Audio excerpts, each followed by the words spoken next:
At the World Economic Forum's annual meeting in Davos, we can see that there has been a new precedent set, and it is by that of the newly minted president of Argentina and Javier Milei, the libertarian anarcho-capitalist who was recently put into the Pink House. This is something that I absolutely adore. This speech was phenomenal. Walking into the den of the lions and sitting there, being handed the mic by that of the king himself, Klaus Schwab, and sitting there, turning to the entirety of the crowd and disdaining nothing more than the ethos of collectivism and socialism for the entirety of your 20-plus minute diatribe, when these are people who undoubtedly subject themselves to the ethos of collectivism itself. This was a wonderful speech, and with it, it is a fantastic white pill for anyone who was really thinking the stupidest of things, that Javier Milei was nothing more than a subversive plant in the liberty space. And to all of the people who believed that, go ahead and hand over your scalp now, because you've been proven, if anything, categorically wrong at every single turn, and you should be laughed at because of it. I'll admit I was skeptical to a degree, only because I didn't trust the nature of what would come from government institutions, but with what we've seen happening in Argentina, well, Milei gets it, that it's not the government institutions you can trust. The only thing you can trust is taking an axe to them. And this speech was just genuinely unbelievable. I thought it was great. Truly the libertarian lesson that so many within that of the World Economic Forum and their ilk need to hear. Will it have actually hit their souls in the way that we need it to? Who knows? But nonetheless, grains of sand make a heap, and this was certainly a great one to start the pile. I'm going to go ahead and call that there, and we'll throw that into the rest of this video. Let's jump into it. We'll be starting off our escapades on Twitter with the Libertarian Party of the United States. Today in Davos, Javier Milei told a bunch of WEF elites that the socialist schemes aren't the solution to society's problems, but instead their root cause. He's exactly right. And I'm going to have to agree entirely on this fact. Here we go on to Elon Musk. Good explanation of what makes countries more or less prosperous, adding rocket fuel to this clip, giving it 21.4 million views so far, and it will most certainly get more. I can guarantee you this clip has at a minimum hit 100 million views just across Twitter alone. I would love to see how much this actually pulls in. I wish I could actually see the metrics for that. Anyways, I move on. We go to Mike Decentralized. Javier Milei took time away from the Herculean task of revising 100 years of Argentine dystopian socialism and suicidal monetary policy to stick it to the WEF in person. I laugh at all the WEF asset accusations. And yes, I do too, my friend. I will gladly sit there on the bleachers having a drink with you as we point and laugh at all of these people who so inaccurately assess the situation we're in. Now we go on to Dylan Allman. And Dylan actually did me a favor here, because I was going to go through Javier's speech and end up collecting a bunch of quotes that I thought were really relevant. And it turns out Dylan already did it for me. Thank you. Quotes from Javier Milei's WEF appearance today. Free market capitalism and trade is the only way to end hunger and poverty across our planet. The empirical evidence is unquestionable. The state is financed through coercion. It should never be forgotten that socialism is always and everywhere an impoverishing phenomenon that has failed in all countries where it has been tried out. Whenever you want to correct a supposed market failure inexorably as a result of not knowing what the market is, or as a result of having fallen in love with a failed model, you are opening up the doors to socialism and condemning people to poverty. The feminism radical agenda has led to a greater state intervention, hindering the economic process, giving a job to bureaucrats who would have not contributed anything to society. Examples are international organizations committed to pushing this agenda. Do not be intimidated either by the political class or by parasites who live off the state. Do not surrender to a political class who only wants to stay in power and retain its privileges. Do not surrender to the advance of the state. The state is not the solution. The state is the problem itself. Chef's fucking kiss. Beautifully said. Couldn't have said it better myself. And my goodness, I listened to this speech roughly like 3 or 4 times. I know, pathetic. But I was sitting there going through it and I was like, man, the guy who's actually, narrating this for me, an English-speaking person who doesn't understand Spanish. I took Spanish all the way up through like Spanish 1, 2, and 3, and I still barely remember anything, and I passed it with flying colors. So that's just pathetic on my part. Anyways, the thing that I thought was so unbelievable about this is after watching the speech a couple of times, I'm like, man, what this speech lacks is Milei's delivery. It lacks his poignancy. It lacks his voice, and it lacks his charisma. And then I stumbled upon this. Milei's 2024 Davos talk, directly translated to English by AI, by Hegan, in his own accent, better than the dubbed version IMO. And oh my goodness, it is so much better. It sounds like him, it has his cadence, his delivery, the intricacies of how he says what he says, and he sounds as charismatic as he does when he's speaking in Spanish. It is wonderfully well spoken. This AI is going to be groundbreaking because it's going to allow us to walk ourselves into a new technological landscape. We are going to be able to breach the language barrier in a way that has only been seen in that of sci-fi movies. We will be able to completely destroy this, and with it, that will open up commerce in a way that is unimaginable in the current landscape. This will only bring further prosperity for mankind. I cannot wait to see where that goes specifically, because it's so incredibly interesting that you will be able to commune with someone and hear their voice. And not only hear their voice in a way that you understand it, in the language that you speak, while hearing the dialect with which they speak, conveying the accent that is created by the people with which they've lived with growing up their entire lives. That is going to be something that's mind-blowing, and I really can't wait to see where this goes in the future. Be on the lookout for technology like that, because it's going to change everything. Now, that's all you're going to see from me for this video. I'm going to go ahead and leave it there and throw this into Javier Milei's speech. Thank you for watching if you got this far. Please stay through and watch the speech. It's unbelievably good. Thumbs up if you liked it, thumbs down if you didn't. Tell me where I'm wrong in the comment section down below. Stay lovely, stay great. Tell someone you love them. Peace out. Good afternoon. Thank you very much. Today I am present to inform you that the Western world is facing a significant threat. It is in danger because those who are supposed to defend the values of the Western world are co-opted by a worldview that inevitably leads to socialism and consequently to poverty and economic deprivation. Unfortunately, in recent decades, motivated by some well-intentioned desires to help others and others by the desire to belong to a privileged caste, the main leaders of the Western world have abandoned the model of freedom for different versions of what we call collectivism. We are here to tell you that collectivist experiments are never the solution to the problems that afflict the citizens of the world, but rather they are their cause. Trust me, there is no one better than us Argentines to provide testimony on these two issues. When we embraced freedom in 1860, in 35 years, we became the world's first dominant power. 35 years, we became the first world power. While when we embraced collectivism, over the past 100 years, we saw how our citizens began to systematically impoverish themselves until they fell to the 140th position in the world. 40 in the world. But before we can have this discussion, it would be important for us to first look at the data that supports why free market capitalism is not only a possible system to end world poverty, but also the only morally desirable system to achieve it. If we consider the history of economic progress, we can see how from year zero until around 1800, the world's per capita GDP remained practically constant throughout the reference period. If one looks at a chart of the evolution of economic growth throughout human history, one would be seeing a chart with the shape of a hockey stick, an exponential function that remained constant for 90% of the time and exponentially shoots up from the 19th century. The sole exception to this stagnant history was at the end of the 15th century with America's discovery. Except for this, from year zero to 1800, global per capita GDP remained stagnant without any significant changes. Now, not only did capitalism generate an explosion of wealth from the moment it was adopted as an economic system, but if one analyzes the data, what is observed is that growth has been accelerating throughout the entire period.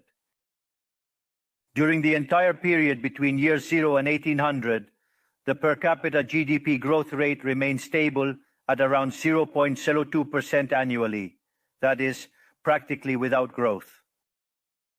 From 19th century, with Industrial Revolution, growth rate reaches 0.66%. Given the current rate, it would require a time span of approximately 107 years to achieve a twofold increase in per capita GDP. In 1900-1950, growth rate rises to 1.66% annually. 150 growth rate rises to 1.36% annually. We no longer need 107 years to double per capita GDP, but 66. If we take the period between 1950 and the year 2000, we can see that the growth rate was 2.1% annually, which would mean that in just 33 years, we could double the world's per capita GDP. This trend, far from stopping, remains alive even now. If we consider the period from 2000 to 2023, the growth rate increased again at 3% per year, meaning we could double our per capita GDP globally in only 23 years. Now, when studying per capita GDP from 1800 to today, what is observed is that after the Industrial Revolution, global per capita GDP multiplied by more than 15 times, generating an explosion of wealth that lifted 90% of the world's population out of poverty.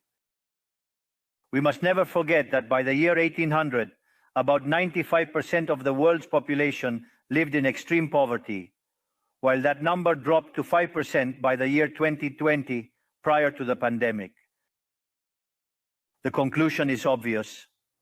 Far from being the cause of our problems, free market capitalism as an economic system is the only tool we have to end hunger, poverty, and destitution throughout the planet. The empirical evidence is unquestionable. Therefore, as there is no doubt that free market capitalism is superior in productive terms, the left's doxa has attacked capitalism for its moral issues, for being, according to them, as its detractors say, unjust. They claim capitalism is bad because it's individualistic, and collectivism is good because it's altruistic towards others. And thus they strive for social justice. But this concept that has become trendy in the developed world recently, in my country, it has been a constant in political discourse for over 80 years. The issue is that social justice is unfair and doesn't contribute to general well-being. On the contrary, it's an inherently unfair idea because it's violent. It's unfair because the state is financed through taxes, and taxes are collected coercively. Or can any of us confidently say that they pay taxes of their own free will? This implies that the state is funded through coercion, and that the higher the tax burden, the greater the coercion, leading to a reduction in freedom. Those who promote social justice start from the idea that the economy as a whole is a cake that can be distributed in a different way. But that cake is not given. It is wealth that is generated in what, for example, Israel Kirzner calls a market discovery process. If the good or service that a company offers is not desired, that company goes bankrupt unless it adapts to what the market is demanding. Create a high-quality product at a good price or attractive, succeed and produce more, so the market is a process of discovery where the capitalist finds the right direction on the go.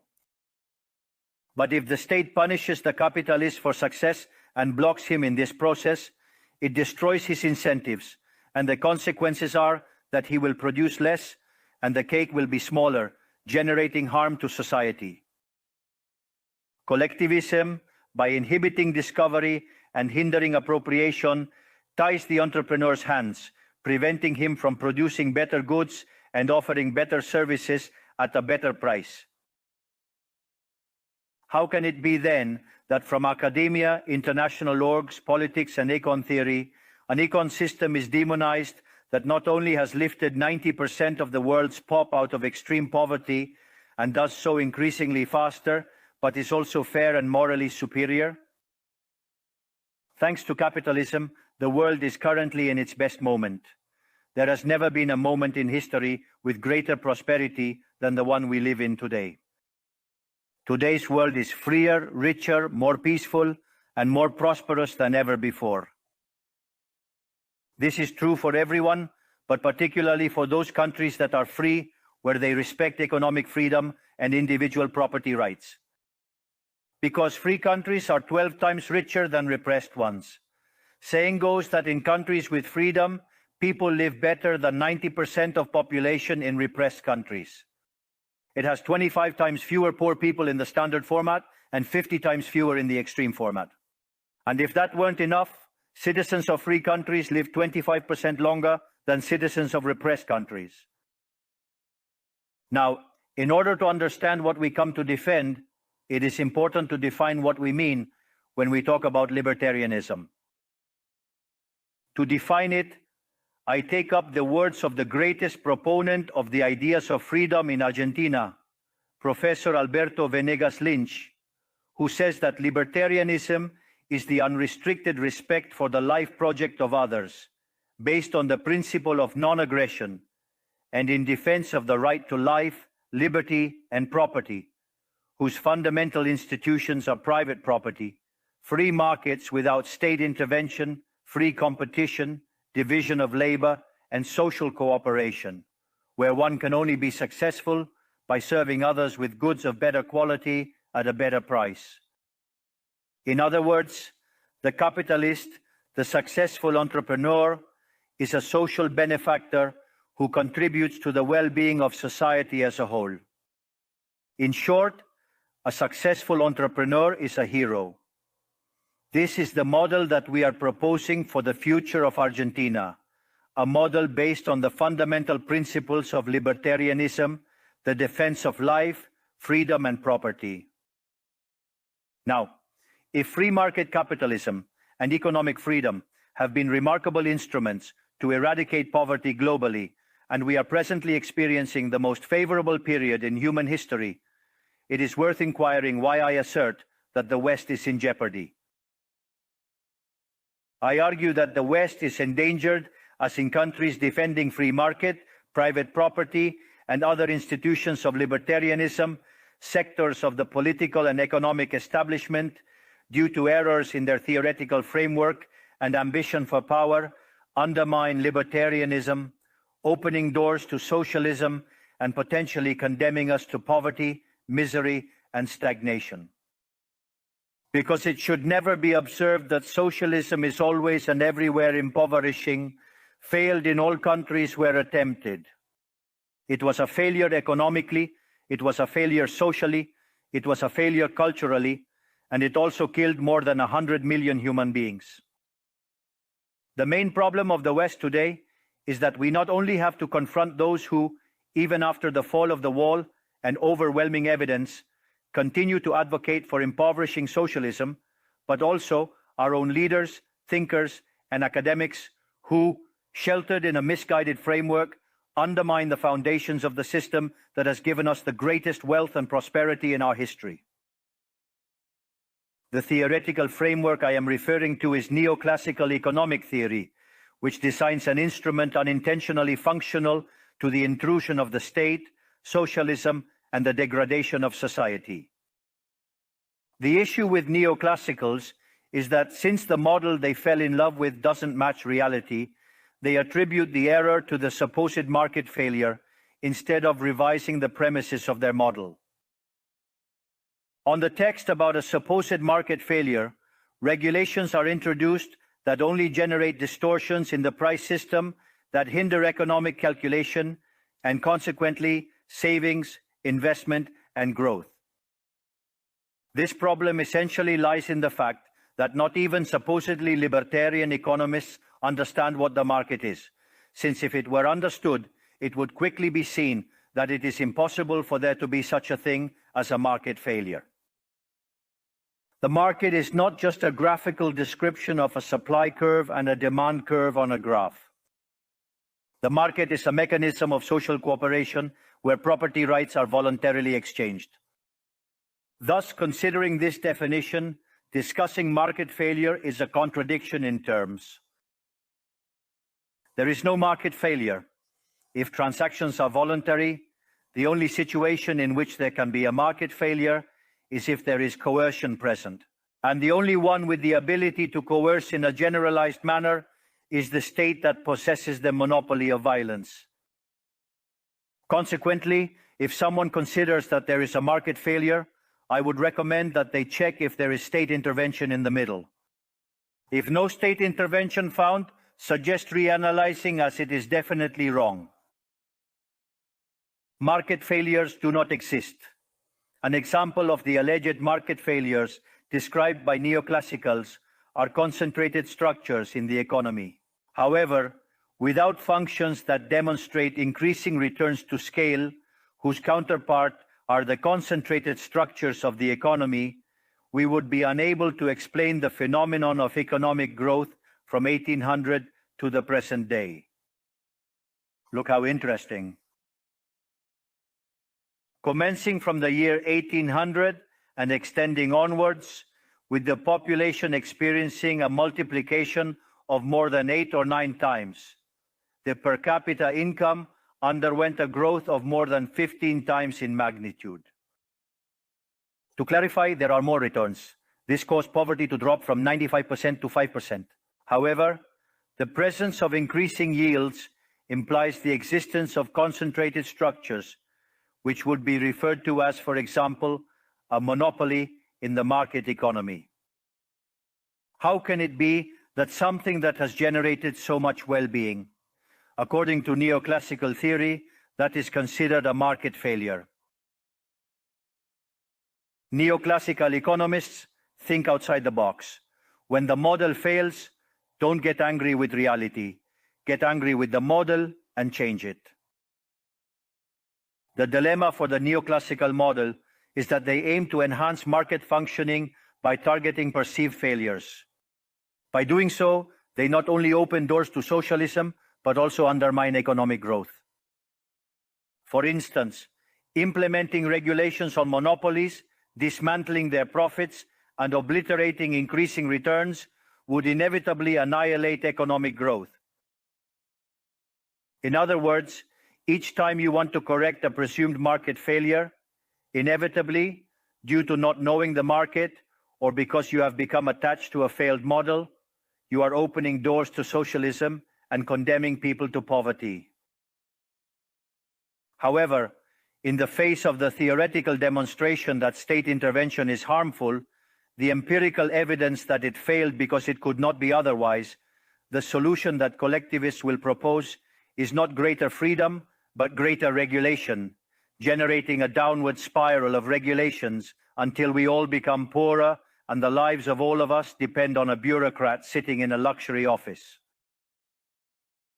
Given the resounding failure of collectivist models and the undeniable advances of the free world, socialists were forced to change their agenda. They left behind the class struggle based on the economic system to replace it with other supposed social conflicts equally harmful to community life and economic growth. The first of these new battles was the ridiculous and unnatural fight between man and woman. Libertarianism already establishes equality between sexes.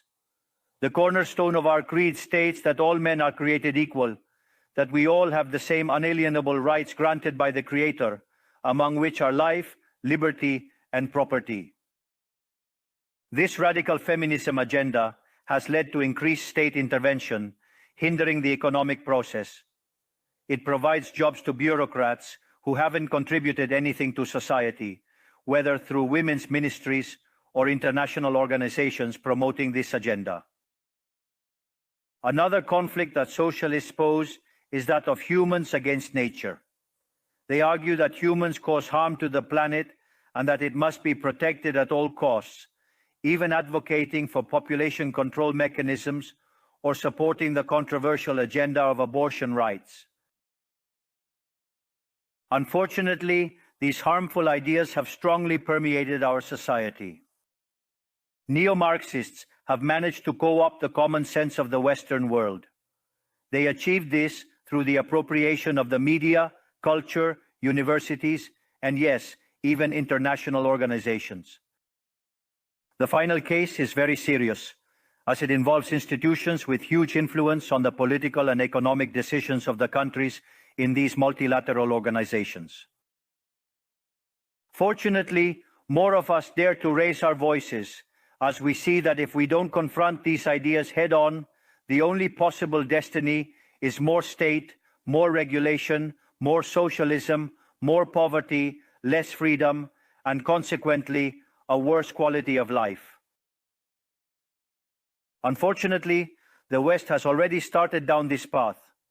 To many, it may sound ridiculous to suggest that the West has embraced socialism, but this view is only ridiculous if one limits themselves to the traditional economic definition of socialism, which states that it is an economic system where the state owns the means of production. In my opinion, this definition needs to be updated to reflect the current circumstances from my perspective. Today, States don't need to control means of production to control every aspect of individuals' lives. With tools such as monetary issuance, debt, subsidies, interest rate control, price controls, and regulations to correct alleged market failures, they can control the destinies of millions of human beings. This is how we have reached the point where, with different names or forms, good parts of the politically accepted offers in most Western countries are generally collectivist variants. Whether they openly declare themselves as communists, fascists, Nazis, socialists, social democrats, national socialists, Christian Democrats, Keynesians, neo-Keynesians, progressives, populists, nationalists, or globalists. In the end, there are no substantive differences. Everyone argues that the state should control all aspects of individuals' lives. All define a model contrary to the one that led humanity to the most spectacular progress in its history.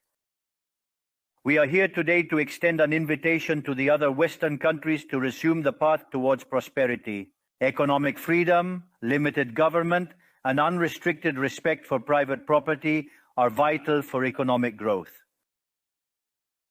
The impoverishment that collectivism produces is not a fantasy, nor is it fatalism. It is a reality that Argentinians have known very well for at least 100 years. Because we have already experienced it, we have already gone through this. Because as I said before, since we decided to abandon the model of freedom that had made us rich, we are trapped in a downward spiral where we are getting poorer every day. We have already experienced it ourselves, and we are here to warn you about what can happen if Western countries, who became rich with the model of freedom, continue on this path of servitude. The Argentine case is the empirical proof that regardless of wealth, natural resources, population capability, education level, or the amount of gold bars in the central bank's coffers, these factors do not guarantee success. If measures are adopted that hinder the free functioning of markets, free competition, free price systems, if trade is hindered, if private property is attacked, the only possible destination is poverty. To summarize, I want to convey a message to all entrepreneurs present and those who are not, but are following us from around the globe, whether they're here or not physically. Don't be intimidated by the political caste or the parasites who live off the state. Don't yield to a political class that only wants to prolong its power and preserve its privileges. You are social benefactors. You are heroes. You are the creators of the most extraordinary era of prosperity we have ever experienced. Don't let anyone say ambition is immoral. If you earn money, it's because you provide a superior product, better price, contributing to well-being. Do not yield to the advance of the state. The state is not the solution. The state is the problem itself. You are the true protagonists of this story, and know that from today, you have Argentina as an unconditional ally. Thank you very much, and long life freedom, damn it.